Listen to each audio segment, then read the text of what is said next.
କୌଣସି ଦୁଇ ଅଙ୍କ ବିଶିଷ୍ଟ ସଂଖ୍ୟାକୁ ଅନସ୍ପତ ଦ୍ୱାରା ଆମେ ଗୁଣନ କରିବା। ଯେଉଁ ସଂଖ୍ୟାକୁ ମଧ୍ୟ ଅନସ୍ପତ ଦ୍ୱାରା ଦୁଇ ଅଙ୍କ ସଂଖ୍ୟାକୁ ଯଦି ଆମେ ଅନସ୍ପତ ଦ୍ୱାରା ଗୁଣନ କରିବା ତାହେଲେ ସେହି ସଂଖ୍ୟାରୁ ପ୍ରଥମେ ଆମେ ଏକ ବିଯୋଗ କରିବା। ଠିକ ଅଛି, ପ୍ରଥମେ ଆମେ ଏକ ବିଯୋଗ କରିବା। ତ 56ରୁ ଯଦି ଏକ ବିଯୋଗ କରିବା ଆନ୍ସର ଆସିଯିବ 55। ତାପରେ ପ୍ରଥମ ଅଙ୍କକୁ 9ରୁ ବିଯୋଗ କରିବା ଏବଂ ଦ୍ୱିତୀୟ ଅଙ୍କ ଯେଉଁ ଏକକ ଅଙ୍କ ଅଛି ତାକୁ 10ରୁ ବିଯୋଗ ଆମେ କରିବା। ତ 9ରୁ ଯଦି 5 ବିଯୋଗ କରିବା ଆନ୍ସର ଆସିବ 4। ଯଦି 10ରୁ 6 ବିଯୋଗ କରିବା ଆନ୍ସର ଆସିବ ପୁଣି 4। ତ 56 ଗୁଣନ ଯଦି ଆମେ ଅନସ୍ପତ କରିବା ଆନ୍ସର ଆସିବ 5544। ଠିକ ସେପରି 12 ଗୁଣନ ଅନସ୍ପତ କରିବା। 12ରୁ 1 କମେଇଦେଲେ 11, 9ରୁ 1 ବିଯୋଗ କଲେ 8 ଏବଂ 10ରୁ 2 ବିଯୋଗ କଲେ 8। ଠିକ ସେପରି 63କୁ ଅନସ୍ପତ ସହିତ ଗ୍ରହଣ କରିବା। 63ରୁ 1 କମେଇଦେଲେ ହେଇଯିବ 62, ପୁଣି 9ରୁ 6 ଗଲେ 3, 10ରୁ 3 ଗଲେ 7। ଠିକ ସେପରି 96 ଗୁଣନ ଅନସ୍ପତ।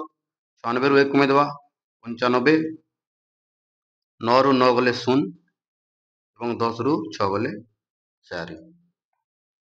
ଠିକ ସେହିପରି 74 ଗୁଣନ 99ର ଆନ୍ସର କମେଣ୍ଟ ବକ୍ସରେ ଦିଅନ୍ତୁ ଏବଂ ଚ୍ୟାନେଲକୁ ସବସ୍କ୍ରାଇବ କରନ୍ତୁ।